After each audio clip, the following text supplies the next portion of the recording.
뇌물수수 등 13개 혐의로 구속영장이 청구된 박근혜 전 대통령이 내일 열리는 법원의 영장실질심사에 출석하기로 했습니다. 한때 박 전 대통령이 영장심사에 출석하지 않을 것이란 관측이 있었지만 구속이라는 최악의 상황을 막기 위해 직접 출석을 결정한 것으로 보입니다. 한편 내일 열릴 영장심사에서 검찰은 안종범 전 수석의 업무수첩, 박 전 대통령 차명폰 의혹 등을 내세워 구속의 필요성을 강조할 것으로 예상되는 상황. 이에 맞서 박 전 대통령은 검찰의 판단이 부당하다는 점을 적극 주장할 것으로 전망됩니다. 전직 대통령 신분으로는 최초로 이뤄질 박 전 대통령의 영장심사에 국민의 눈가기가 쏠린 가운데 과연 법원이 영장 발부와 기각 중 어떤 판단을 내릴지 귀추가 주목됩니다. 3월 29일 수요일 정봉주 품격시대 첫 번째 이슈 들어갑니다. 300억 원에 가까운 뇌물수수 혐의 등을 받고 있는 박근혜 전 대통령에 대한 구속 전 피의자 신문이 내일 열립니다. 박 전 대통령이 법원에 직접 출석하기로 하면서 검찰과 법원 그리고 삼성동 자택에는 팽팽한 긴장감이 흐르고 있는데요. 과연 박 전 대통령의 운명은 어떻게 될까요? 이 문제와 관련해 전문가 세 분 모시고 말씀 나눠보도록 하겠습니다. 김명일 일요신문 정치부 기자 나오셨습니다. 예, 반갑습니다. 처음 나오셨죠? 네, 맞습니다. 예, 정치부는 몇 명의 기자가? 저희 신문사 말씀이시죠? 예. 저희는 외고 2명이랑 4명이 지금 총 6명이 있습니다. 많은 편이네요? 주간지에서는 많은 편입니다. 많은 편이죠. 네. 예. 이지화 변호사님 자리하셨습니다. 네, 안녕하세요. 예. 최영일 평론가님 참 예의 바르시죠. 옆에서 인사하면 같이. 네. 안녕하세요. 예, 최영일 평론가님 자리하셨습니다. 네. 반갑습니다. 예. 지금, 박근혜 전 대통령이 출석하겠다. 네. 라는 입장을 언제 밝혔나요? 날짜요? 예. 제가 날짜까지는, 어제 한 5시경에 예. 밝힌 것 같습니다. 아니, 뭐, 그건 별로 중요하지 않아요. 왜 밝혔어요? 누굴, 통해서 밝혔나요? 아니면. 변호사를 통해서 전달한 걸로 알려져 있는데요. 예. 일단 지난 탄핵 심판 때 박 대통령께서 검찰 수사에 응하지 않으면서 예. 좀 그게 탄핵 사유로 지정된 부분에 대한 합석 효과라고 저는 생각합니다. 이번에는 좀 합석 효과? 그렇죠. 그때 한번 그게 사유가 돼서 탄핵 심판에 영향을 끼쳤기 때문에 예. 이번에는 본인이 직접 나서서 적극적으로 소명을 하겠다. 그런 입장으로 보고 있습니다. 아하. 그리고 지난번 검찰 조사를 나오면서 검찰 가족들에게 경의를 표한다. 네, 그렇죠. 이런 것도 탄핵 이후에 네네. 소 잃고 외양간 고쳤다. 네, 학습 효과. 그렇게 볼 수 있죠. 알겠습니다. 이 변호사님, 예. 요즘 이 박근혜 대통령 때문에 변호사들 전성시대가 열렸어요. 아니, 특정 변호사들만 그렇죠. 특정 변호사 예를 들면 이재화. 저희는 뭐, 예. 사건 수임을 할 수 있는 것이 아니니까. 아니, 왜냐면 이걸 평론해야 되는데, 네. 아무리 평론가들이 열심히 공부를 하고 그래도, 예. 결정적인 디테일한 법률에 조금 부족한 측면들이 있거든요. 예. 만주 변호사인 저도 조금 밀리는데, 요즘은. 예. 박근혜 대통령이 왜, 지금 이제 우리 김명일 기자님은 예. 학습 효과라고 했는데, 예. 좋은 전략인가요? 제가 만약 박근혜 전 대통령의 그 변호인이면. 예, 그럴 리는 없겠지만. 영장실질심사를 포기하는 것이 맞다고 조언을 해드릴 겁니다. 왜 그래요? 그러냐면 2가지 측면인데요. 그러니까 예컨대 조폭 같은 경우는 부두목, 행동대장, 행동대원들이 이미 다 구속돼 있으면 이 영장실질심사는 하나만 와요. 의미가 없는 거예요. 그럴 때 당당하게 예. 그 모두가 내가 지시해서 예. 한 행동이니까 내가 모든 것을 책임질 테니까 밑에 부하 직원들은 다 선처를 해달라. 야. 이렇게 가야 된다는 거예요. 그래야 이건 긴 싸움이기 때문에 양형에서 오히려 예. 국민들의 동정도 사고 양형에서 그 양형이 낮아질 수 있다는 그렇죠. 거예요. 양형이라고 하면 이제 우리 시청자분들이 형량. 예, 형량. 예. 그러니까 막상 법원에 재판이 들어가게 되면 예. 유죄 무죄를 다투는 전략으로 갈 거냐. 예. 그래서 철저하게 무죄 주장할 것이냐 아니면 일정하게 죄를 인정하면서 부득이한 이런 사정이 있었으니 좀 봐줘라. 그래서 아예 그러니까 예. 출석을 하지 않고 예. 판사가 예. 서면으로 예. 수사 기록만 갖고 판단하도록 해야 된다는 거죠. 그러니까 대표적인 경우에 뭐 발부가 거의 확실시 되는 경우 예컨대 최유정 변호사 같은 경우에는 예. 그 영장실질심사를 포기를 했었죠. 정은호 네이처 리퍼블릭과 그렇죠. 연관되어 있었던 판사 출신의 변호사였죠. 예. 그 판사들에게 로비한다는 명목으로 그에게 수임료를 받았던 사건이죠. 그렇고 또 하나는 사실은 이제 그 지금 영장 정담 판사가 3일 동안 그 기록을 꼼꼼히 다 봤단 말이에요. 예, 12만 쪽이라 그러죠. 예. 그 이례적으로 3일 후에 잡았는데요. 기록이 많아서 그럴 겁니다. 예. 그러면 영장실질심사에서는 검사나 변호인들은 신문권이 없고요. 예. 판사가 물을 텐데 신문이 아주 예리할 겁니다. 근데 그 잠깐 신문에 그 얘기는 조금 있다가 예, 예. 본 내용으로 들어가기 전에 그렇죠. 최영일 평론가님 지금 이지아 변호사 말씀하시는 거 들어보니까 이런 기억이 떠오르는데요. 2002년도 대통령 선거에서 네. 이른바 당시 한나라당이 찻대기 했다. 네. 그러면서 재벌들한테 100억 차 통째로 그렇죠. 현찰로 100억대의 박스로. 네. 현찰을 받았다. 네. 라고 하는 게 폭로가 됐단 말이에요. 그랬죠. 그때 이해창 대통령 후보, 한나라당 대통령 후보가 어떻게 조처를 취했는지 기억하고 계시죠? 기억 안 나는데요. 저는 검찰이 서청원 의원이 잡혀간 게 기억이 나요. 검찰이 출두 요구를 하지 않았는데 본인이 직접 스스로? 검찰 나갔습니다. 스스로. 나니까 검찰 당혹스러워서 왜 오셨습니까? 아직 준비가 안 됐습니다. 네네. 부르면 오십시오. 그리고 결국 안 불렀습니다. 지금 말씀하신 게 이제 셀프 출두. 예, 셀프 출두. 네, 이렇게 되는데 저는 이 변호사님 말씀에 동의를 하면서 예. 박 전 대통령이 이례적으로 지금 전략이 바뀐 것으로 보이잖아요. 아하. 그러니까 검찰 소환 피할 예. 수는 없었던 예. 겁니다만 뭐 경의를 표한다. 나가겠다. 안 나올 줄 알았는데 그러면은 전략은 한 가지밖에 없어요. 박 전 대통령께서 지금 품격 시대를 보고 있을 것으로 추정되기 때문에 제안을 좀 드리고 싶습니다. 아, 그래요. 그럼 카메라 네, 그거 좀 뭐냐면 시켜주세요. 이왕 나가신 김에 네, 저기 보고 얘기했어요. 전략이 카메라. 있어야 네. 되니까요. 카메라 보고 저 보지 말고 카메라. 아니 눈을 맞춰야 되기 때문에 잠깐만 박 전 대통령이 알겠습니다. 빙의를 해주시면 알겠습니다. 어떤 일로 지금 오셨나요? 한 가지 이슈가 예. 있어요. 지금 뇌물죄와 강요 혹은 강요 미수가 다투고 있습니다. 예. 그럼 굳이 나가실 거면 유무죄를 다투는 건 의미가 없어요. 지금 이 변론이 다 붕괴됐으니 예. 이제 하실 일은 아까 말씀하신 양형, 형량을 줄이는 일이다. 예. 그러면은 뇌물은 아닙니다. 대가성이 정말 없었습니다. 예. 이재용 부회장의 얘기가 맞습니다. 삼성은 피해자입니다. 내가 강요했습니다. 하고 지금 떡이 두 개인데 좋은 떡은 아닙니다. 예. 썩은 떡이지만 뇌물죄를 빨리 버리고 강요죄를 채택하는 게 형량이 낫단 말이에요. 그렇게 주장을 하고 재판에 임하시면 굳이 내일 나가시는 의미가 있을까? 그 이외에 검찰에서 한 11시간 조사하면서 예. 모르쇠, 나의 지난 인생 이야기 이런 건 별 의미가 없고 내일 굳이 가실 거면 유죄를 인정하되 작은 죄를 택하셔라. 강요였다. 이런 제안을 좀 드리고 싶네요. 자, 이제 이거를 맞이한 이렇게 전략이 나왔어요. 자, 내가 강요했습니다. 자, 우리 그 강부영 전담 판사 빙의해서 얘기해 주세요, 이제. 그런 거 하려면 잘 박근혜 전 못해요. 대통령은 사실은 예. 그럴 위인이 못 된다고 봅니다. 의미가 사실은 없는 지금까지 지금 보면 태블릿 PC 그 보도 이후에 예. 지금까지 한치도 벗어나지 않았잖아요. 지난해 10월 24일 그러니까 이후에. 네. 증거하고 무관한 자기 이야기만 계속하고 있는 거거든요. 어허. 판사들은 사실은 그 이야기는 아예 귀담아 듣지를 않을 거예요. 그러니까 내일 만약 의미 있는 이야기를 하려면 밑에 근데 정호성이가 이렇게 진술했었는데 예. 대통령이 지시해서 어쩔 수 없이 했다고 이야기하는데 예. 정호성은 왜 그러면 있지도 않는 이야기를 예. 지어내서 진술했다고 생각하십니까? 이렇게 판사가 물을 겁니다. 예. 그렇게 물었을 때 대통령이 과연 대답할까요? 대답할 수가 없습니다. 그러니까 지금 판사는 가장 자기가 임명을 했고 자기 부하 직원들이 대통령이 다 시켰다고 이야기하는데 이 부분에 어떻게 예. 생각하느냐를 구체적으로 물을 거예요. 알겠습니다. 이 변호사님. 예. 최영일 평론가님. 이 변호사님은 오히려 예리한 질문을 통해서 네. 신문이 짧을 것이다. 네네. 이렇게 지금 예상하고 있는데 대부분의 언론에서는 지난번 11시간 조사, 그다음에 7시간 12분 동안 7시간 12분도 밝혀낸 게 우리 이지아 변호사예요. 다 7시간 20분으로 보도되는데 네. 혼자 7시간 12분 주장을 하더라고요. 오. 그런데 그래서, 지금 예, 그래서 그렇게 꼼꼼하게 한 것으로 봐갖고 내일 영장실질심사가 길어질 것이다라고 보는 언론도 많거든요. 네, 맞습니다. 어떻게 보세요? 저는 길어질 걸로 봐요. 지금 말씀하신 대로 강부영 판사의 빙의를 하셨는데 예. 이 질문을 꼴 수가 있잖아요. 그렇죠. 긍정문으로 물어볼 수도 있고 부정문으로 물어볼 수도 있고 그다음에 길게 물어볼 수도 있는데 예.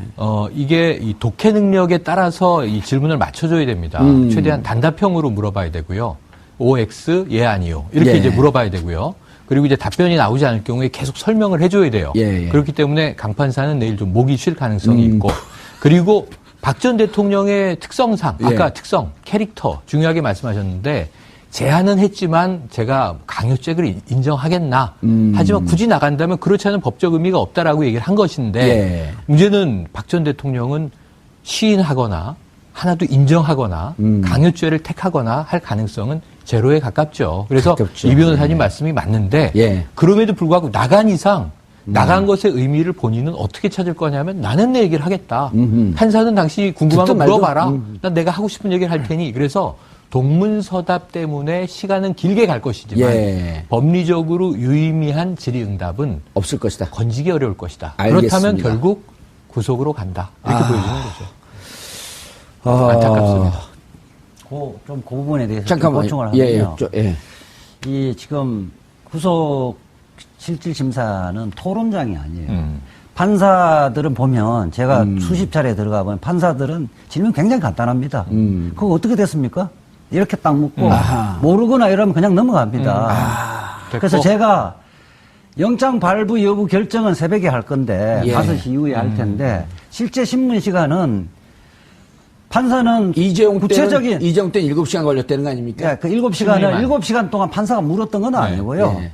그쵸, 판사가 묻는 거는 한두 시간일 겁니다. 한두 시간인데 판사가 묻는데 동문서답을 하면 이 뭐 사건을 전혀 파악을 못하고 있기 때문에 또 물을 가치가 없다고 판단할 겁니다. 그 다음에는 검사가 왜 구속을 시켜야 되느냐를 설명을 합니다. 판사한테 설명을 하는 예. 거고 또 변호인을 또 판사를 설득하는 예. 변론을 하는 거지. 왜 불구속 재판과 불구속 수사가 맞는지 이제 변호인들 설명을 하는 거고. 거거든요. 그러니까 보통 시간이 많이 걸리는 것은 판사가 이제 구체적으로 물어보는 것이 이제 뭐 2-3시간이 가미한 시간이 많이 걸립니다. 그리고 변호인이나 검찰 같은 경우는 1시간, 필요하면 2시간 이런 건데 이재용 부회장한테 이례적으로 시간을 많이 할애해 준 거예요. 예. 알겠습니다. 김명일 기자님. 네. 검찰 조사 때 이런 표현이 나왔다고 언론에 보도가 됐어요. 지난 21일 검찰 조사 받는 것은 내가 뇌물 430억을 먹으려고 대통령이 된 줄 아느냐? 그게 이게 예전 그 표현랑 좀 비슷해요. 네네. 내가 이러려고 대통령이 됐나 하는 자괴감이 듭니다. 네, 언론 보도에서 그런 내용이 나왔는데 일단 예. 검찰에서는 사실이 아니라고 이렇게 좀 말을 했습니다. 그래서 그래요? 네, 그렇습니다. 근데 어떻게 나왔죠, 그럼 이게? 그래서 제가 기자로서 생각할 때는 기자가 없는 말을 쓰지는 않습니다, 사실. 그래서 그렇죠. 친박계 내에서 나오는 말이 아니냐. 그래서 여론전을 하기 위해서 좀 대통령의 동정심을 좀 끌어내기 위해서 그런 말을 했던 거 아니냐. 좀 그런 추정도 가능하고요. 그래도 친박에서 없는 얘기를 하진 않았을 거 아니에요. 예를 들어서 손범규나 유영아 그렇죠. 변호사를 통해서 비슷한 얘기가 흘러나가서 조금 각색될 수 있겠지만. 뭐 탈진까지는 아니고 약간 좀 힘들어 하셔서 잠깐 쉬었다던가. 예. 뭐 그럴 수도 있고요. 네. 그런데 내일 박근혜 대통령, 즉 손범규 유영아 변호사의 전략은 어떻다라고 하는 건 좀 새나오고 있나요? 일단 제가 이 방송 들어오기 전에 손범규 변호사님하고 좀 연락을 시도했는데 안 됐고요. 일단 예. 서석구 변호사님하고 아쉬운 대로 연락했는데 일단 모든 혐의는 다 부정할 거라고. 부인한다. 부인할 거라고. 네. 뭐 검찰 조사도 이미 다 부인한 상황이기 때문에 그걸 바꾸지는 않을 거라고 생각을 하고요. 예. 네. 그래서 그런 부분에 대해서 좀 치열한 법리 다툼을 벌일 거라고 생각하고 있습니다. 서석구 변호사는 구속될 거라고 보세요? 안 될 거라고 보세요? 그분께서는 당연히 안 된다고 생각하시고 있고 절대 대선 안 된다고. 탄핵도 안 된다고 봤던 그렇죠. 분 아닌가요? 네, 그렇죠. 그분의 예상이 약간 좀 빗나가고 있어서 이번에도 좀 빗나갈 것 아닌가 좀 개인적으로는 그렇게 생각하고 있습니다. 웃으면서 얘기했는데 살벌하게 얘기하시네. 알겠습니다. 서석구 변호사는 지금 변호인으로 등록도 안 돼 선임은 있죠. 아닙니다. 예, 네. 선임이 안 돼 있죠. 네. 자, 이게 근데 구속영장 청구서를 보면 예. 92페이지죠, 지금. 143회 최순실 씨 이름이 사실상 공범이란 말이에요. 근데 지금 구속돼 있는 사실상이 아니라 실제 공범으로 돼 있죠. 기재 영장에. 그 얘기가 그 얘기예요. 예. 근데 지금 보면 구속돼 있는 많은 공범들, 정범들 중에서 유일하게 진술을 거부하거나 부인하는 사람이 유일하게 최순실 씨 아니에요. 예. 그렇죠. 그럼 최순실 씨와의 관계를 내일 주도적으로 물을까요, 안 물을까요? 몇 개 정도 물어볼 겁니다. 예. 왜냐하면 최순실은 부인하고 있지만 다른 피해자들이 최순실하고 박근혜 전 대통령의 관계를 다 진술해 놨거든요. 예. 그러니까 저는 그 내일이 실제 박근혜 대통령의 형식상은 첫 번째 영장실질심사지만은 이미 그 공범자들이 영장실질심사를 수없이 거쳐갔잖아요. 네. 8명, 9명이 거쳐갔단 예. 말이에요. 이미 저는 9번째 영장실질심사다. 똑같은 내용으로. 그렇죠. 아하. 그렇기 때문에 9명, 구속된 9명의 그 혐의분이 합친 거잖아요. 그렇죠. 그걸 쪼개서 이미 다 구속돼 있는데 합쳐진 거를 다시 심사를 한다는 것은 의미가 없다. 말하자면 재심 사유에 버금가는 사유가 있지 않는 한 영장은 기각할 수가 없는 자, 거예요. 여기서 질문이 있습니다. 예. 제가 오늘 낮에는 보수 성향 법조인 변호사분들한테 물어봤어요. 네. 그러니까 지금 핵심은 뇌물죄다. 네. 직권남용 이런 거는 말씀하신 대로 안종범 전 수석, 정호성 전 비서관, 뭐 김종 전 차관 다 이제 산처럼 쌓여 있는데 핵심 뇌물죄에서 두 개 재단과 동계스포츠 영재센터에 들어간 돈은 제3자 뇌물죄. 네. 그리고 지금 정유라의 승마 직원 등 그 200억 가까운 돈, 213억이 213억이요. 컨설팅 계약이 됐고 78억이 건너갔죠. 예. 요 대목은 이제 단순 뇌물, 직접 뇌물죄. 예. 근데 그럼 직접 뇌물을 적용하려면 박 전 대통령과 최순실이 경제적 공동체, 예. 이 이익을 공유했다 또는 뭐 한지갑 이런 얘기 많이 했지 않습니까? 그걸 입증해야 되는데 그 입증이 쉽겠느냐? 그래서 구속이 어렵다라는 이 법조계의 또 다른 의견을 제가 듣고 와서 예. 오늘 저녁에 그 이야기는요, 뇌물 잠깐만요. 여쭤봐야겠다. 잠깐만요. 최영일 평론가님이 네. 지금 여쭌 게 네. 특검에서 적시한 겁니까? 아니면 검찰에서 적시한 걸 얘기하는 겁니까? 왜냐하면 검찰 적시와 예, 예. 특검 적시가 좀 틀려요. 그러니까 이번 구속영장 청구에 들어가 있는 예. 입증 부분. 아, 이번 네네네. 구속, 그래서 그 네네. 들어가기 전에 예. 이재호 변호사님. 예. 처음에 특검은 어떻게 받냐 하면 네. 그 컨설팅 비용으로 들어간 213억을 뇌물죄로 봤어요. 그랬죠. 그 다음에 220억. 220억 중에 204억. 미르재단과 K스포츠재단에 들어간 204억과 그다음 영재센터에 들어간 16억. 네. 이거를 제3자 뇌물죄로 봤거든요. 특검은. 삼성의 예. 돈이죠. 예, 삼성의 예. 돈 중에서. 근데 이번에 검찰은 특수부는 그렇게 보지 않고 재단 출연금 네. 204억 원을 뇌물죄로 봤어요. 네, 맞아요. 그 다음에 영재센터 지원 16억도 16억. 뇌물죄로 봤고, 네. 직접 뇌물죄로 본 거예요. 그 다음에 실질적으로 컨설팅 계약 한 213억, 이건 잘 모르겠고, 네네. 실제로 넘어간 돈 78억. 78억. 네. 이것만 뇌물죄로 봐서 298억을 뇌물죄로 합산을 봤는데, 했죠. 네. 왜 검찰과 특검이 다 얘기가 다르냐는 거예요. 그 문제는 사실은 법률적 제3자 뇌물죄하고 뇌물죄하고 법률적 평가는 사실은 다른 게 전혀 없어요. 아, 의미가 다르지 네. 않아요? 그러니까 재단 부분을 예. 실질적으로 재단은 형식이고 예. 실질적인 그 주인이 최순실이라고 판단하느냐 형식을 중요시하느냐의 차이이기 때문에 법률적 평가는 다른 게 그러니까 없어요. 지금 영장 청구한 거는, 네. 영장 청구한 거는 검찰 특수본 2기에서 청구한 것이기 때문에 네. 요것만 중심으로 보면 되는 거네요. 네, 그리고 298억. 실질적으로 이재용 뇌물공여죄에 이미 그 영장실질심사에서 발부를 했잖아요. 그거 차이, 그러니까 뇌물공여죄하고 뇌물수수죄하고는요, 형량이 뭐 10배, 100배 이상의 형량이 예. 높은 거예요. 이재용 433억을 했지만은 5년 이하의 법정입니다. 5년 이하이죠. 공여자는. 여기는 10년 이상 무기까지 가능한 거거든요. 아마 1억이 넘어갔기 때문에. 예, 계급장을 떼버리면 일반인이었으면 일반 공무원이었으면 이 무기나 45년 이상의 형이 예상되는 거거든요. 예. 그렇기 때문에 그 부분은 일반인들이 뭐 이게 뇌물죄의 대가 관계가 성립할 것인가 말 것인가 이미 예. 같은 서울중앙법원에서 그 중앙지방법원에서 이미 판단됐던 거를 다시 뒤집기는 어려워요. 아, 오늘 예리하시네. 그러네요. 예. 그러면은 평상시에 못 보던 예. 모습이네요, 오늘. 아, 그리고 뇌물 관계 없이 예. 정호성 부분은 공무상 비밀 누설 단독 그 하나만 네. 기소돼 있는 거예요. 예. 그거로 영장 발부돼 있습니다. 그 얘기 좀 이따 하시고요. 네. 강부영, 판사. 영장 전담 판사. 어떤 네. 인물이죠? 예, 강부영 판사는 1974년생으로 알려져 있고요. 그런 거 공개해도 돼요? 개인. 그 정도는 개인 다 이미 정보? 인터넷에 그랬어요? 공개된 부분입니다. 예, 네, 고려대 1974년. 법대를 나오셨고, 네. 후배네, 그럼? 2006년에 후배 후배 오, 아주 좋아하시네. 아, 잘생겼더라고요. 예. 네, 2006년에 판사를 법관 생활을 시작하셨다고 알려져 있고요. 예. 네, 그래서 최근에 좀 가장 좀 이슈가 된 사건을 맡으신 경우에는 시인 배용진 씨의 뭐 미성년자 성추행 사건이나 예. 그 가수 박유천 씨의 성폭행 사건 무고죄 거기에 영장 전달 맡으셨다고 알려져 있습니다. 박유천. 네네. 자, 그런데 뭐 스타일은 어떤 스타일이다 뭐 이런 건 안 나오나요?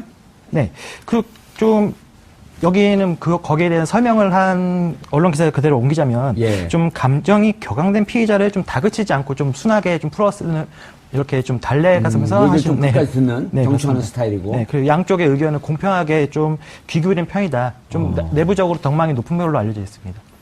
동망이 나이는 어린데 뭐 동망이 높다고까지는. 2월달 이번 예. 2월달 인사이동 돼지면서 예. 영장 전담 판사를 했고 예. 지금 그 2월달 전에 돌아서 그 전에 부장 판사로만 있었나요? 그냥? 지방에 있었죠. 지방에? 예. 오. 지방에 있었기 때문에 부장 판사가 아니에요. 평판사. 그렇죠. 두 사람은 부장 판사인데 예. 26기고 나머지 그 32기. 평판사인데 그러니까 단독 판사급 예. 판사인데요. 그렇기 때문에 실질적으로 어떤 영장 다른 중요한 사건 영장은 사실상 안 했다고 보면 되는 거죠. 무척 중압감을 느끼겠는데 스트레스를. 아니 여기서 예. 저 약간 걱정되는 대목이 아까 영장 판사 맡은 게 이제 2월부터 네네. 이제 보직이 바뀐 거예요. 예. 근데 지금 두 건이 딱 영장에 대한 게 나와 있는데 아까 배용재 시인 네. 구속했습니다. 예. 왜냐하면 미성년자를 성추행했거든요. 예. 그리고 또 하나는 박윤천 씨를 고소한 두 번째 고소 여성인데 예. 이 사람의 구속영장을 기각했습니다. 그럼 두 건밖에 안 되지만 패턴이 딱 읽히는 건 뭐냐면 어허. 아, 여성인권에 관심이 많은 판사일 수 있겠다. 왜냐하면 여성에게 해를 끼친 사람은 구속시키고. 그다음에 여성이 가해자인데 어찌 보면 이제 예, 무고죄로, 사기, 일단은 구속까지 필요 없어. 박유천 네. 가수가 고소를 한 건이죠. 무고로. 박유천을 고소했는데 무고로 역고소를 무고로 당했는데 역고소, 예. 이제 구속할 필요 없다. 예. 그러다 보니까 지금 제 귀에 울리는 게 예. 김진태 의원이 말이죠. 궁궐에서 내쳐 쫓겨난 이 여인을 가련한 여인에게 사형까지 내려야 되겠느냐? 이러고 김평호 변호사는 이 부끄러운 이 정말 안타까운 여인을 남자들이 지켜주지도 못하고 부끄러워해야 돼 막 이러잖아요. 어허. 그게 좀 영향을 주지 않을까? 아니, 근데 그러니까 샘플링이 두 건이기 때문에 너무 작아요. 그렇죠? 김평우 예. 변호사나 지금 누구요? 김진태. 의원 그 뭐 봉건 씨가 마마 뭐 이런 것도 나왔죠. 사고인데 이 판사들 적어도 판사들은 예. 그런 정근대적 사고를 갖고 있는 판사는 전혀 없습니다. 그러니까 남성이냐 여성이냐 예. 이런 차원에서 보는 판사들은 전혀 없죠. 예. 그러니까 아마 실제 뭐 이제 바깥에서 떠드는 것만큼 지금 예. 이 판사는 그렇게 이렇게 뭐 긴장하고 그러지는 않을 겁니다. 이미 다른 선례에서 다 공범들이 구속돼 있기 때문에 실질적으로 마음 편하고 8건, 9건 안진- 정도의 공범이 구속됐고 예. 거의 유사한 내용으로 영장실질심사가 이루어졌고 예. 정호성이라고 하는 것은 박근혜 대통령의 연설문을 유출한 예. 그런 기밀 누설, 예. 그렇죠. 정보 누설죄로 이미 구속이 됐는데 예. 이 전체 박근혜 대통령이 받고 있는 혐의 중에 13분의 1밖에 안 되는 작은 거거든요. 그럼 구속이 됐어요. 13분의 1도 사실은 안 될 겁니다. 형식적으로는 13가지의 예. 혐의 사실 한 가지에 모든 사람이 구속돼 있습니다. 예. 삼청대죠. 삼성동 청와대. 네, 네, 네. 그쪽의 분위기는 좀 언론에 뭐 나오는 게 있나요? 지금 지지자들이 결집해 있습니다. 200명 이상 모여서 오, 그렇게 굉장히 많이요? 좀 격앙됐고요. 뭐 어제 전해진 소식이지만 이 기자들, 예. 언론사 취재 기자들을 폭행한 사례도 지금 나오고 있고, 어허. 그는 굉장히 심하게 욕설을 한다 그래서 청와대에서 퇴거해서 삼청동 자택으로 돌아왔을 때 예. 그 며칠 동안 이 일명 태극기 부대가 뭐 이 휘젓고 다니지 않았습니까? 그렇죠. 그래서 그 옆에 있는 삼릉초등학교 학부모들이 회의를 해서 경찰에 요청을 했잖아요. 예. 그 이후로 조금 잦아드는 듯 했는데 구속영장이 설마 청구되려 했는데 청구됐잖아요. 그리고 이제 실질심사를 나간다고 하니 예. 지금 굉장히 험악한 분위기가 되고 있는 것 같아요. 예. 그리고 제가 특이한 건 뭐냐면 이 어떤 와중에도 가장 불변의 지속성이 있는 박 전 대통령의 일관성은 정씨 자매가 계속 매일 아침에 들어간다는 거예요. 올림머리. 화장과 올림머리를 계속 하고 있다. 저는 제일 불안한 게 그거예요. 만약에 구속되면 못 들어가잖아요. 정씨 자매가. 정치자면 같이 구속돼갖고 봐주는 거 아니까? 머리 어떻게 하죠? 머리 어떻게 해요? 걱정되는데. 왜냐면 그것 교도소에- 때문에 불구속되지 않을까 하는 관측도 나오더라고요. 네. 정치자매가 못 들어가니까 예. 집에 두지 않겠느냐. 집에 올린 그러면서 머리 때문에. 이 친박계 의원들, 뭐 청와대 관계자 발언은 이게 이미 가택연금 돼 있는 상황인데 뭘 또 구속을 하느냐 이런 하소연까지 하고 있습니다. 코미디 프로 아닌데. 아 그렇죠. 아니, 근데 이런 SNS의 글들을 제가 열심히 보고 아니, 있습니다. 다른 방송 나와서 그런 얘기 하면요. 그날 네. 잘려요. 우린 그래도 한 번 더 기회를 드릴게요. 네. 감사합니다. 아니, 그쪽 지금 의원들이 그 삼성도로 못 가고 있죠? 아무래도 지난번에 그 사주 복귀하실 때 갔다가 좀 내부적으로 비판을 많이 받았기 때문에 좀 꺼려하는 분위기가 엮이고 있고요. 예, 그리고 네. 그 자유한국당 지금 뭐 경선 와중이긴 하지만 자유한국당에서는 어쨌든 헌재의 결정을 존중한다. 네, 그렇죠. 이랬는데 탄핵 불복하는 전 대통령한테 가서 영접한 건 당의 당론과도 다른 거 아니에요? 일단 의원들께서는 뭐 불복은 아니다. 그냥 개인적인 뭐 사절 복귀하시는데 개인적으로 좀 간 거다. 그렇게 말을 하고 있기 때문에 네. 지금 의원들은 드나드는 의원들은 현재는 없나요? 일단 민경욱 의원께서는 현재 그 공식 대변인을 맡아서 저희 기자들하고도 적극 소통하고 계시고요. 무슨 대변인이요? 그러니까 박 대통령의 대변인 역할을 맡고 있습니다. 대통령이 언론 창구 역할을 맡고 있는 거죠. 아, 그렇게 해도 되나요? 이거 파면돼갖고 아무 직이 없는 그렇죠. 분인데 개인적으로 그냥 도와주면 몰라도 네. 대변인이라고 하는 직하면 더 어색한데. 그냥 본인들끼리 정하신 거고요. 아, 저희가 그래서 본인들끼리? 그거에 대해 여쭤봤는데 예. 뭐 따로 돈을 받는 것도 아니고 그냥 예. 개인적인 인연을 해드리는 거기 때문에 문제는 없다. 이영선 윤 전 행정관은 지금도 드나드나요? 네, 그분들께서는 여전히 드나들고 있어서 법적으로 그분들께서는 약간 법적으로 문제가 있는 거 아니냐. 그렇죠. 이런- 청와대에서 그 우리 김명일 네. 기자님하고 세금 내시죠? 네, 그렇죠. 저도 세금 내거든요. 우리 돈을 월급 받는 사람들이에요. 아, 그렇죠. 근데 왜 거기가 있죠? 예? 무단결근이죠. 무단결근 하고 있는 게 지금 청와대? 그렇죠. 그런 셈이죠. 지금 어떻게 그게 되냐? 공적인 예. 업무가 아니죠. 예. 이영선 행정관은 경호실 소속. 그래서 경호는 할 수 있잖아요. 파면됐지만 이 전직 대통령 예우는 없어요. 연금 예. 같은 거. 하지만 경호 경비는 5년까지. 아니 근데 필요한 경호실장의 경우 명을 10년까지. 받거나 그런 청와대 지침이 있을 때 하는 거죠. 지 맘대로 가고. 지침이 있는 겁니다. 그러니까 경호 요원 중에 한 명인데 문제가 아. 뭐가 있냐면 이영선 행정관이 지금 고발돼 있는 상태예요. 그러니까 법적으로 문제가 있는데 예. 전직 대통령 경호팀에 배속해도 되는 거냐 이 논란이 하나 있고 예. 윤전추 행정관은 사직을 하고 개인적으로 전직 대통령을 돌볼 것 이런 예. 청와대 관계자 얘기가 나왔는데 연가를 20일을 쓸 수 있대요. 청와대 예. 상급 행정관이 좋은 직업인 것 같습니다. 예. 그래서 3월 13일 전후를 기점으로 하면 4월 초까지는 지금 연가 상태로 연가 상태로. 청와대 아. 상급 행정관인 거예요. 만약 구속되면 이제 연가 그거 다 끝내고 돌아가면 되는 거네. 사표 내야 되는 네. 거고 네. 청와대로 돌아갈 의미는 거의 없죠. 뭐 사직을 하지 않겠나 생각이 됩니다. 이 변호사님 아까 이제 좀 의미 있는 얘기를 하다가 예. 조금 이따 얘기하자 그러면서 이제 밀어놓은 게 뭐냐면 자 영장 전담 판사가 신문을 한단 말이에요. 네. 그 전에도 검사나 변호사가 직접 그 피의자 예. 그 당사자에게 질문을 못 했나요? 그전에는 그 명확한 규정이 없어서 했었는데 예. 이 지금 참여정부 때 형사소송법 개정되지면서 그렇게 해주면 불필요하게 길어졌습니다. 아, 그렇죠. 그럼 판사- 영장 전담 판사들도 업무가 많아지는 거네요. 그리고 판사가 그러면. 기록 보면서 의문이 되는 점에 대해서 직접 물어보는 거죠. 그리고 이제 오래간만에 이제 변호사가 이제 구속 사건을 처리하는 사람이 가면 옛날처럼 방식으로 하는 사람이 있으면 지금 형사소송법에서는 신문권이 없습니다. 가만히 계시라고 이렇게 판사가 이야기를 하고 있거든요. 유영아 변호사는 그렇게 할 가능성이 좀 있네요. 잘 모르니까. 그렇기 때문에 판사들은 굉장히 감이 빠른, 기록을 꼼꼼히 봤기 때문에 감이 빨아서 툭툭 던져요. 예. 툭툭 던져서 아주 엉뚱한 이야기 한다 싶으면 끝내버려요. 자, 영장 실질 심사, 신문이 끝나면은 이제 그 결정이 날 때까지 대기를 해야 되잖아요. 어디 네. 대기한다고 지금 보도가 되고 있습니까? 일단 그 서울중앙지법 관계자가 언론에 말한 게 있는데요. 서울중앙지검 내 구치감에 대기할 가능성이 가장 크다고 이렇게 말을 했습니다. 예. 이재용 부회장은 구치감에 안 있었죠. 네. 서울구치소에 있었죠. 네, 맞습니다. 그래서 거기 있다가 이제 나왔는데 구치소로 가면은 나도 저 대기해 본 적은 없어갖고. 구치소로 가면은 구치감에 있으면 그냥 사복을 입고 있을 것이고. 네. 그래서 이제 만약 거기서 구속이 결정되면 바로 서울구치소로 가는 거고. 네. 특별한 이변이 없는 서울구치소로 갈 거다 이렇게 밝혔습니다. 저는 그 구치감이 예. 일명 이제 비둘기장이라고 이야기하는데 굉장히 좁고 불편해요. 난 그거를 30년 전에 가봤고 지금 기억이 잘 안 나요. 그러니까 구치감이라는 게 이 뭐 1인실 같은 경우는 깜깜하고 예. 그 나무 의자만 있고 네. 굉장히 불편하거든. 장시간 기다릴 수가 없어요. 예. 저는 이재용 영장이 뭐 4, 5시 정도에 나왔잖아요. 예. 새벽까지. 새벽에. 어쨌든 뭐 그 5시 이전에는 나올 가능성이 없는데 그 오랜 시간 동안 구치감. 그렇게 감에 있기는 적절하지는 않을 것 같고 그렇다고 어떻게- 통상적으로는 그러거든요.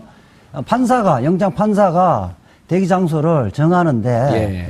이제 구치소가 아니면 경찰서 유치장인데 경찰서 유치장에서 그러려면 다른 그 피의자들이 없애야 되기 때문에 그리고 경찰 유치장은 경호 문제가 보안이 있잖아요. 경호 문제 취약합니다. 그래서 이재용 부회장도 서울구치소를 보낸 게 이렇게 되거든요. 사무역 11에서 바로 엘리베이터 타면 예. 지하 구치감으로 갈 수 있고 예. 거기에서 바로 거기서 차량이 대기하고 있다가 바로 구치소로 가죠. 구치소 그 차량을 갖고 해버리면 뭐 외부하고 다 차단되거든요. 그렇죠. 그럼 구치감이 있는지 서울구치소에 있는지 외부에서는 알 수가 없는 거죠. 경호 문제도 다 해결되고 그렇기 때문에 이제 뭐 아니, 그럼 어디가 있어야 된다는 거예요? 구치감. 저는 서울구치소로 가는 것이 경호 문제상이나 그다음에 기다린 시간이 장시간점 이래 돼서 그 서울중앙지방법원 그 구치감은 예. 여러모로 부적절한 것 같고요. 이재용처럼 중앙지법에 있나요? 중앙지검에 있나요? 구치감이. 구치감은 법원에 있죠. 법원에. 법원 지하실에 있는데 그 더군다나 지하실에 깜깜하고 여러 가지 그러니까 시설이 안 돼 있는데 그 못 견딜 겁니다. 북부지방법원 구치감에 저도 좀 있어봤는데 진짜 지하에 약간 경찰서 유치장처럼 생겼는데 그 뭐 위생 상태도 좀 안 좋고 그랬던 것 같아요. 더 그때 좁고 당시에. 예. 그리고 거기 들어가면 운동화 끈 다 풀어야 되고 뭐 휴대폰 시계 다 빼고 예, 허리띠도 그리고 뺍니다. 중요한 건 머리에 이렇게 피 꽂은 네. 거 다 빼야 됩니다. 네네. 그리고 나서 이물질들 다 빼야 돼요. 제 생각엔 구치감에서 밤샘을 한다는 게 물리적으로도 힘들지만 거기가 더 훨씬 힘들지만 저녁 6시가 되면 구치감은 다 구치소로 보내요. 그러니까 저녁 6시까지 시간을 주고 예. 그때까지 문제가 다 처리되지 않으면 구치소로 다 이송을 시키거든요. 그러니까 이 구치감에서는 원래 밤새는 장소는 아니니까 예. 뭐 특별히 이제 어떤 조치를 할지 모르겠습니다만 그 시간은 6시가 될 네. 수도 있고 11시, 12시 전에는 다 보내거든요. 그 네네. 밤 늦게까지 대기하는 경우도 왕왕 있긴 있어요. 네네. 그리고 구치감은 관리권이 예. 법원이지만은 실질적으로 교도소장이 관리를 하고 있는 교도관들이 밤새워야 되거든요. 예. 거기서. 그러니까 다 다른 사람들은 그 서울구치소에 다 들어가는데 교도관들이 혼자만. 몇 사람 한두 사람이 있을 수가 없는 네네네. 거거든요. 실질적으로 이게 사실은 더 보안에 경우에 취약해요. 문제가 예. 있다. 구치소가 옳다 이렇게 말씀하시는 거군요.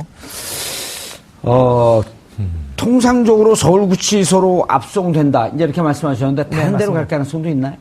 물론 있습니다. 대통령이기 때문에 예우 문제를 산정해서 예. 일반 수감자들은 다른 판단할 가능성이 얼마든지 있습니다. 그래서 다른 데로 특정하지 어디로 못하고 간다는 있는 거죠? 글쎄요. 그것까지는 알려지지 않았는데요. 남부교도 제가 웬만한 교도소는 다 가봤는데 뭐 갈 데가 없는데. 특별한 예우가 있을 수도 있다. 그 영등포 구치소에 갈 수도 있고요. 영등포 구치소 안양교도소. 리모델링을 했나요? 아니야. 거기서 갈 수 있을 텐데 우선은 뭐 수감할 때는 예. 지금 이 공범자들이 서울구치소에 너무 많잖아요. 예. 분산시킬 겁니다. 아하, 공범자들이 있으니까 최소한 공범자들이 못 만나게 접견 시간도 따로 하거든요. 왜냐하면 복도가 다 만나고 그러기 때문에. 더군다나 최순실 이제 아하. 변호인 접견 같은 경우는 이제 서울구치소는 남녀를 예, 따로따로 분리시켜놔. 하죠. 예. 몇 년 전부터 분리를 해놨거든요. 예. 근데 최순실하고는 같이 있을 수가 없어요. 최순실하고는 여사동이 그렇게 많지도 않고. 맞습니다. 변호인 접견이 수시로 있을 텐데. 이게 오다가 서로 만날 오다 수 가다가 있죠. 하고 예. 또 이렇게 뭐 쪽지를 전달할 수도 있고 그렇기 때문에. 최순실 씨 때문에 서울구치소를 서울구치소는 이제 구속되어진다면 영장 예. 발부되어지면 실제 신병은 예. 서울구치소가는 피할 겁니다. 이런 영등포구치소. 방법은 어떠세요? 그 서울구치소가 이제 가장 그 서울구치소 소장이 다른 구치소는 다른 교도소 소장보다 직급도 높단 말이에요. 네. 전체 40개 교도소 중에서 이제 수장격인데 네. 보안이나 이런 문제가 제일 잘 돼 있죠. 네. 그래서 서울구치소에 박근혜 대통령을 구속을 시키고 최순실을 다른 데로 이감시킬 가능성이 뭐 있죠. 그렇게 해도 할 수 있죠. 아, 이거 다른 방송에서 못 듣는 얘기인데. 그렇죠. 예? 그렇죠. 처음 들어보셨죠? 아, 저도 처음 유경험자니까 가능하죠. 아, 예, 여기도 이제 징역을 몇 번 갔다 와봤고. 아이고. 한 번 갔습니다, 한 번씩. 한번 갔다 32년 전에 갔다. 이야. 32년 전에. 1년만 살았어요, 1년만. 자, 만약 구속이 된다면 이제 그 문제가, 무산된 압수수색, 청와대 압수수색, 삼성동 자택 압수수색. 안종범 전 수석 경찰 조사에서 이렇게 얘기했어요. 대통령이 호주머니 안에 들어가는 조그만 수첩에 기업 현안을 간략히 메모해서 그 수첩을 주고 보고주로 말했다. 이제 미르재단과 K스포츠 재단에 출연을 시키면서 어느 정도 돈을 내라. 그리고 부탁이 뭐냐. 뭐 등등에 대한 얘기를 안종범 수석이 구체적으로 이렇게 적시해서 얘기를 했기 때문에 결국 청와대 압수수색이 불가피한 거 아니냐? 이런 건데 어떻게 보세요? 압수수색은. 압수수색은 불가피하죠. 불가피한 건데 가장 뭐 좋은 것은 박근혜 대통령의 인생은 다 수첩에 있는 거 아닙니까? 더구나 대통령의 예. 대통령에서 구체적으로 뭘 했는가는 다 수첩에 있는 것이고 예. 그렇기 때문에 수첩을 지금은 이제 뭐 없애실 수도 있는데요. 수첩을 압수를 하면 안종범 수첩하고 예. 딱 대조해버리면 끝나버립니다. 수첩이 없다 하더라도 어쨌든 청와대 같은 경우는 진짜 그러네. 안종범 수석이 워낙 꼼꼼하게 되어 있기 때문에 예. 박근혜 전 대통령이 갖고 있었던 수첩, 그 수첩과 양쪽을 대조해보면 상황 종결되는 거예요. 수첩의 의미가 네. 어떤 의미가 있느냐 하면 예. 박근혜 대통령이 뭐 해박한 지식을 갖고 있는 것이 아니니까 최순실이가 이야기해 준 거를 예. 꼼꼼하게 적습니다. 그거를 다시 전화로 안종범이나 정호성에게 다시 불러주는 거예요. 예. 그런데 제 생각에는 이제 대통령으로 4년을 이제 재임했잖아요. 예. 사면이 됐지만 그러다 보니까 대통령으로 뭐 총수와 독대한다. 예. 혹은 무엇을 뭐 이제 지시한다라고 했을 때는 수첩 안에 은밀한 내용이 있을 수 있고 그게 이제 습관이니까 사람은 호주머니에서 예. 꺼내서 보고 얘기를 했겠지만 사실 국무회의나 수석비서관 회의 주재 때는 문서. 출력 자료를 보고 그렇죠. 그게 예. 말씀 자료들이잖아요. 그러니까 말씀 자료와 안종범 전 수석의 그 업무 수첩 받아 적은 거 매칭이 다 지금 되고 있잖아요. 몇 가지가. 그렇죠. 싱크로율이 높죠. 네네. 그런 의미에서 이 노승권 1차장이 일전에 뭐 지금 청와대 압수수색 큰 의미가 없다고 건너뛰지 않았습니까? 예. 그런데 지금 내일 구속영장이 발부된다면 일종의 지금 이제 실질 심사라는 게 재판하고는 다르지만 구속이 결정되는 자체가 유죄 가능성이 짙어지는 것이다. 예. 일종의 이제 공개되지 않는 비공개 미니 재판 아니냐라고 했을 때는 예. 구속된 이후에 압수수색을 굳이 할 것인가 말 것인가 이건 조금 예. 지켜볼 문제라고 또 보여지네요. 이 변호사님, 내일 강부영 영장실질심사하는 그 판사가 좀 문화적 충격을 받지 않을까? 왜냐하면 박근혜 대통령을 생얼로 제3자 전혀 알지 못하던 사람이 생얼로 직접 신문하는 거의 최초의 경우거든요. 아무런 조력도 받지 않고 검찰 조사 때는 옆에 변호인이 있었단 말이에요. 변호인하고 상의할 수 있었고. 그렇죠. 근데 내일 같은 경우는 직접 신문을 하는데 알을 깨고 나오는 첫날이 되지 않을까 싶은 생각이 그렇습니다. 듭니다. 그러니까 이게 검찰이 이 일기 특수본에서 예. 가장 수사검사 충격을 받았다는 것은 정호성 녹음 파일을 들으면서 대통령이 이 정도야? 근데 최순실 시킨 거를 다 그대로 말하는 검찰에서 로봇처럼 부인했잖아요. 하는 거네. 그 내용 검찰에서는 부인했잖아요. 아니, 그러니까 그건 수사하는 검사는 충격적이었죠. 근데 내일 판사가 직접 물어보면 우선 질문을 이해를 못하는 대통령을 볼 것이고 그 질문에 엉뚱한 대답을 하는 대통령을 볼 것이라는 거예요. 그렇게 되면 말만 무성했던 걸 예. 직접 들어버리면 야, 우리 이런 대통령 밑에 내가 있었나 이런 느낌을 받을 수밖에 없을 것 같아요. 65년 만에 최초로 생활의 세상에 노출되는 그렇죠. 첫날. 예. 그래서 그 헌법재판소에서도 직접 출석하는 거를 그렇게 꺼리었던 거죠. 예컨대 강일원 재판관처럼 질문할 거라고 예리하게 KD 코퍼레이션 이야기할 때 왜 중소기업을 좋은 중소기업에 있으면 대통령이 일일이 다 소개합니까? 이런 이야기를 딱 물어버리면 할 말이 없잖아요. 왜 그렇고 유독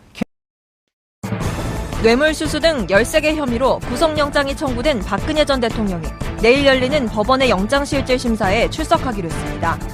한때 박 전 대통령이 영장심사에 출석하지 않을 것이란 관측이 있었지만 구속이라는 최악의 상황을 막기 위해 직접 출석을 결정한 것으로 보입니다. 한편 내일 열릴 영장심사에서 검찰은 안종범 전 수석의 업무수첩, 박 전 대통령 차명폰 의혹 등을 내세워 구속의 필요성을 강조할 것으로 예상되는 상황. 이에 맞서 박 전 대통령은 검찰의 판단이 부당하다는 점을 적극 주장할 것으로 전망됩니다. 전직 대통령 신분으로는 최초로 이뤄질 박 전 대통령의 영장심사에 국민의 눈가기가 쏠린 가운데 과연 법원이 영장 발부와 기각 중 어떤 판단을 내릴지 귀추가 주목됩니다. 3월 29일 수요일 정몽준 품격시대 첫 번째 이슈 들어갑니다. 300억 원에 가까운 뇌물수수 혐의 등을 받고 있는 박근혜 전 대통령에 대한 구속 전 피의자 신문이 내일 열립니다. 박 전 대통령이 법원에 직접 출석하기로 하면서 검찰과 법원 그리고 삼성동 자택에는 팽팽한 긴장감이 흐르고 있는데요. 과연 박 전 대통령의 운명은 어떻게 될까요? 이 문제와 관련해 전문가 세 분 모시고 말씀 나눠보도록 하겠습니다. 김명일 일요신문 정치부 기자 나오셨습니다. 예, 반갑습니다. 처음 나오셨죠? 네, 맞습니다. 예, 정치부는 몇 명의 기자가? 저희 신문사 말씀이시죠? 예. 저희는 외고 2명이랑 4명이 지금 총 6명이 있습니다. 많은 편이네요. 주간지에서는 많은 편입니다. 많은 편이죠. 네. 예. 이재화 변호사님 자리하셨습니다. 네, 안녕하세요. 예. 이재화입니다. 최영일 평론가님 참 예의 바르시죠. 옆에서 인사하면 같이. 네. 안녕하세요. 예, 최영일 평론가님 자리하셨습니다. 네. 반갑습니다. 지금 박근혜 전 대통령이 출석하겠다라는 네. 입장을 언제 밝혔나요? 날짜요. 예. 제가 날짜까지는, 어제. 어제 한 5시경에 예. 밝힌 것 같습니다. 아니 뭐 그건 별로 중요하지 않아요. 왜 밝혔어요? 누굴 그 통해서 밝혔나요? 아니면 변호사를 통해서 전달한 걸로 알려져 있는데요. 예. 일단 지난 탄핵 심판 때 박 대통령께서 검찰 수사에 응하지 않으면서 예. 좀 그게 탄핵 사유로 지정된 부분에 대한 합숙 효과라고 저는 생각합니다. 이번에는 좀 합숙 효과? 그렇죠. 그때 한번 그게 사유가 돼서 탄핵 심판에 영향을 끼쳤기 때문에 예. 이번에는 본인이 직접 나서서 적극적으로 소명을 하겠다. 그런 입장으로 보고 있습니다. 아하. 그리고 지난번 검찰 조사를 나오면서 검찰 가족들에게 경의를 표한다. 네, 그렇죠. 이런 것도 탄핵 이후에 네네. 소 잃고 외양간 고쳤다. 네, 학습 효과. 그렇게 볼 수 있죠. 알겠습니다. 이 변호사님, 예. 요즘 이 박근혜 대통령 때문에 변호사들 전성시대가 열렸어요. 아니, 특정 변호사들만 그렇죠. 특정 변호사 예를 들면 이재화. 저희는 뭐 예. 사건 수임을 할 수 있는 것이 아니니까. 아니, 왜냐면 이걸 평론해야 되는데, 네. 아무리 평론가들이 열심히 공부를 하고 그래도, 예. 결정적인 디테일한 법률에 조금 부족한 측면들이 있거든요. 예. 만주 변호사인 저도 조금 밀리는데, 요즘은. 예. 박근혜 대통령이 왜, 지금 이제 우리 김명일 기자님은 예. 학습 효과라고 했는데, 예. 좋은 전략인가요?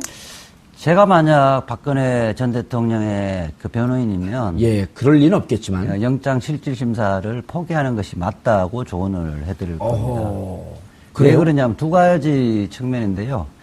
그러니까 예컨대 조폭 같은 경우는 부두목, 행동대장, 행동대원들이 이미 다 구속돼 있으면 이 영장 실질 심사는 하나만아요. 의미가 없는 거예요. 그럴 때 당당하게 예.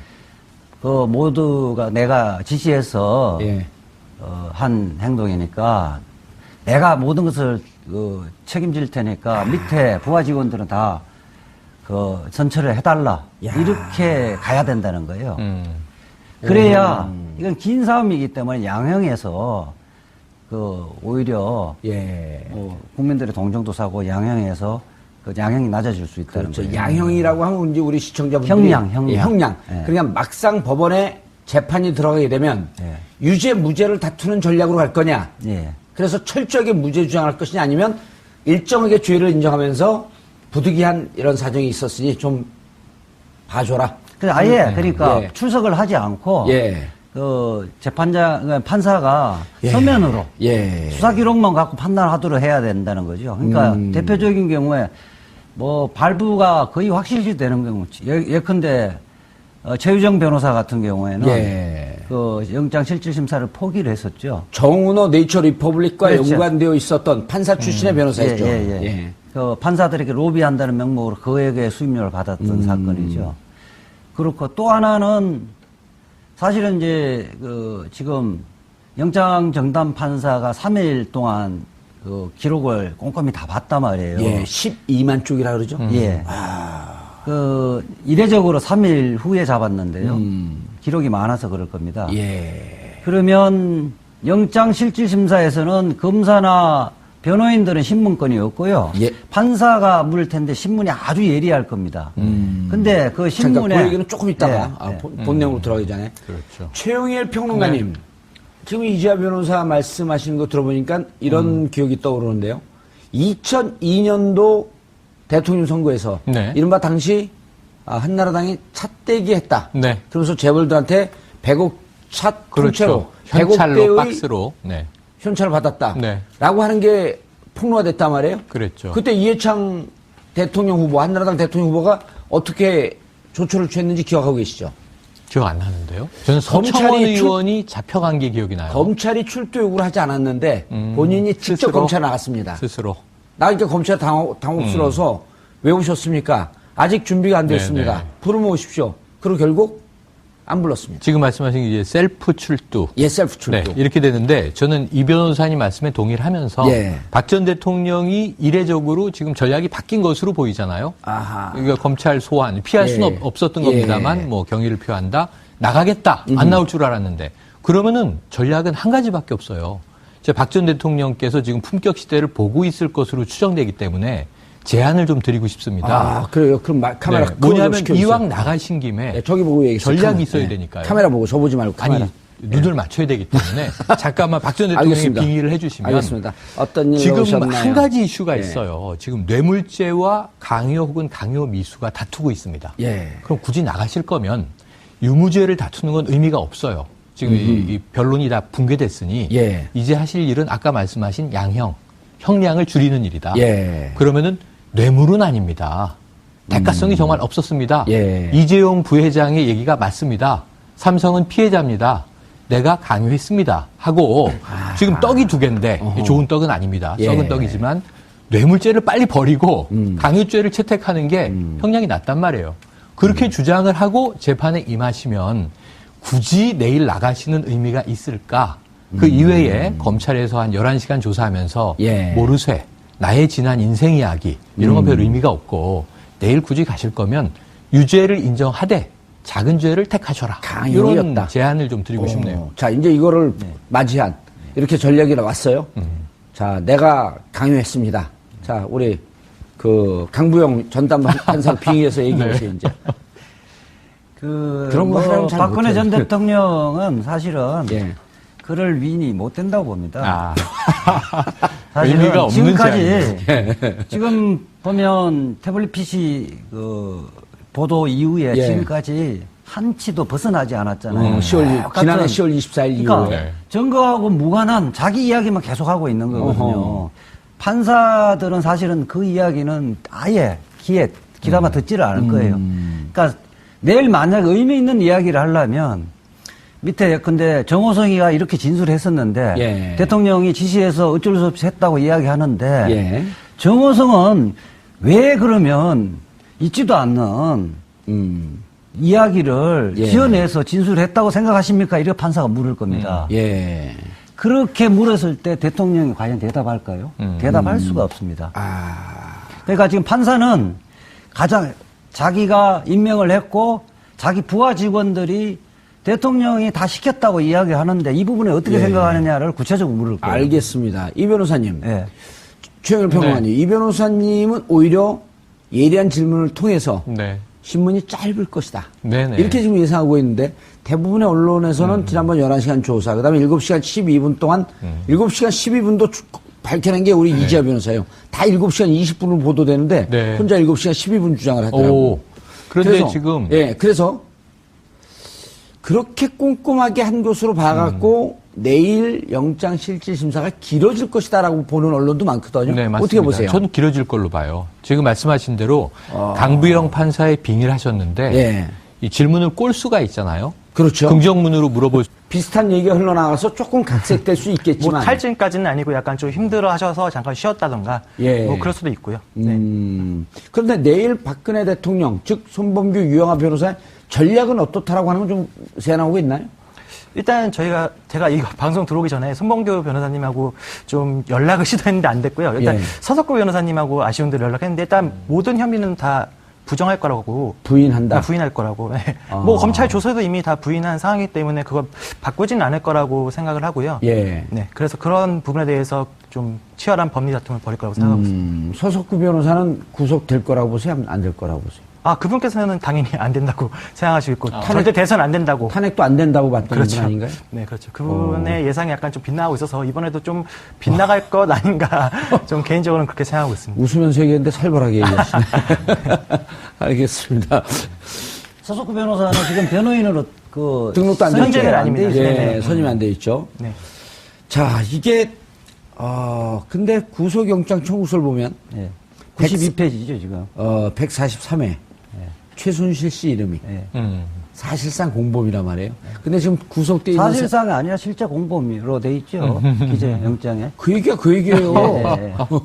근데 지금 보면 구속돼 있는 많은 공범들, 정범들 중에서 유일하게 진술을 거부하거나 부인하는 사람이 유일하게 최순실 씨 아니에요. 예. 그렇죠. 그럼 최순실 씨와의 관계를 내일 주도적으로 물을까요, 안 물을까요? 몇 개 정도 물어볼 겁니다. 예. 왜냐하면 최순실은 부인하고 있지만 다른 피해자들이 최순실하고 박근혜 전 대통령의 관계를 다 진술해 놨거든요. 예. 그러니까 저는 내일이 실제 박근혜 대통령의 형식상은 첫 번째 영장실질심사지만은 이미 그 공범자들이 영장실질심사를 수없이 거쳐갔잖아요. 네. 8명, 9명이 거쳐갔단 말이에요. 이미 저는 9번째 영장실질심사다. 똑같은 내용으로. 그렇죠. 아하. 그렇기 때문에 9명, 구속된 9명의 그 혐의분이 합친 거잖아요. 그렇죠. 그걸 쪼개서 이미 다 구속돼 있는데 합쳐진 거를 다시 심사를 한다는 것은 의미가 없다. 말하자면 재심 사유에 버금가는 사유가 있지 않는 한 영장은 기각할 수가 없는 자, 거예요. 여기서 질문이 있습니다. 예. 제가 오늘 낮에는 보수 성향 법조인 변호사분들한테 물어봤어요. 네. 그러니까 지금 핵심은 뇌물죄다. 네. 직권남용 이런 거는 말씀하신 대로 안정범 전 수석, 정호성 전 비서관, 뭐 김종 전 차관 다 이제 산처럼 쌓여 있는데 핵심 뇌물죄에서 두 개 재단과 동계스포츠 영재센터에 들어간 돈은 제3자 뇌물죄. 네. 그리고 지금 정유라의 승마 직원 등 그 200억 가까운 돈, 213억이 213억이요. 컨설팅 계약이 됐고 78억이 건너갔죠. 예. 요 대목은 이제 단순 뇌물, 직접 뇌물죄. 예. 근데 그럼 직접 뇌물을 적용하려면 박 전 대통령과 최순실이 경제적 공동체, 예. 이 이익을 공유했다 또는 뭐 한지갑 이런 얘기 많이 했지 않습니까? 그걸 입증해야 되는데 수도 있고 부정문으로 물어볼 수도 있고 그다음에 길게 물어볼 수도 있는데 예. 이게 이 독해 능력에 따라서 이 질문을 맞춰줘야 됩니다. 최대한 단답형으로 물어봐야 되고요. OX 예 아니요 이렇게 예. 이제 물어봐야 되고요.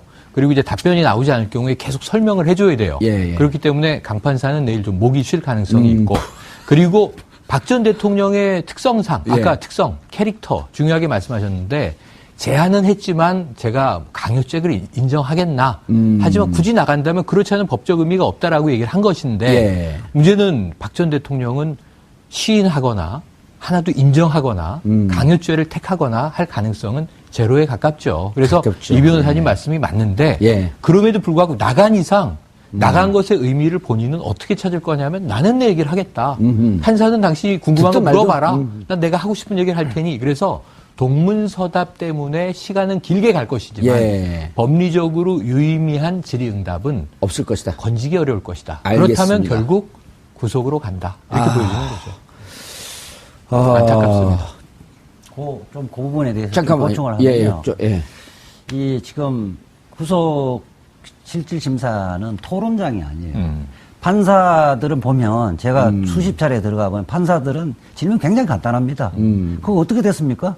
이렇게 딱 묻고 모르거나 이러면 그냥 넘어갑니다. 그래서 됐고. 제가 영장 발부 여부 결정은 새벽에 할 건데 예. 5시 이후에 할 텐데 실제 신문 시간은 판사는 이재용 구체적인 때는 7시간 걸렸다는 거 아닙니까? 예, 그 7시간을 7시간 동안 판사가 물었던 건 아니고요. 네. 그쵸, 판사가 묻는 거는 한두 시간일 겁니다. 한두 시간인데 판사가 묻는데 동문서답을 하면 이 뭐 사건을 전혀 파악을 못하고 있기 때문에 또 물을 가치가 없다고 판단할 겁니다. 그 다음에는 검사가 왜 구속을 시켜야 되느냐를 설명을 합니다. 판사한테 설명을 하는 예. 거고 또 변호인들 또 판사를 설득하는 예. 변론을 하는 거지. 왜 불구속 재판과 불구속 수사가 맞는지 이제 변호인들 설명을 하는 거고. 거거든요. 그러니까 보통 시간이 많이 걸리는 것은 판사가 이제 구체적으로 물어보는 것이 이제 뭐 2-3시간이 가미한 시간이 많이 걸립니다. 그리고 변호인이나 검찰 같은 경우는 1시간, 필요하면 2시간 이런 건데 이재용 부회장한테 이례적으로 시간을 많이 할애해 준 거예요. 예. 알겠습니다. 김명일 기자님. 네. 검찰 조사 때 이런 표현이 나왔다고 언론에 보도가 됐어요. 지난 21일 검찰 조사 받는 것은 내가 뇌물 430억을 먹으려고 대통령이 된 줄 아느냐? 그게 이게 예전 그 표현랑 좀 비슷해요. 네네. 내가 이러려고 대통령이 됐나 하는 자괴감이 듭니다. 네, 언론 보도에서 그런 내용이 나왔는데 일단 예. 검찰에서는 사실이 아니라고 이렇게 좀 말을 했습니다. 그래서 그래요? 네, 그렇습니다. 근데 어떻게 나왔죠, 그럼 이게? 그래서 제가 기자로서 생각할 때는 기자가 없는 말을 쓰지는 않습니다, 사실. 그래서 그렇죠. 친박계 내에서 나오는 말이 아니냐. 그래서 여론전을 하기 위해서 좀 대통령의 동정심을 좀 끌어내기 위해서 그런 말을 했던 거 아니냐. 좀 그런 추정도 가능하고요. 그래도 친박에서 없는 얘기를 하진 않았을 거 아니에요. 예를 들어갖고 손범규나 유영아 그렇죠. 변호사를 통해서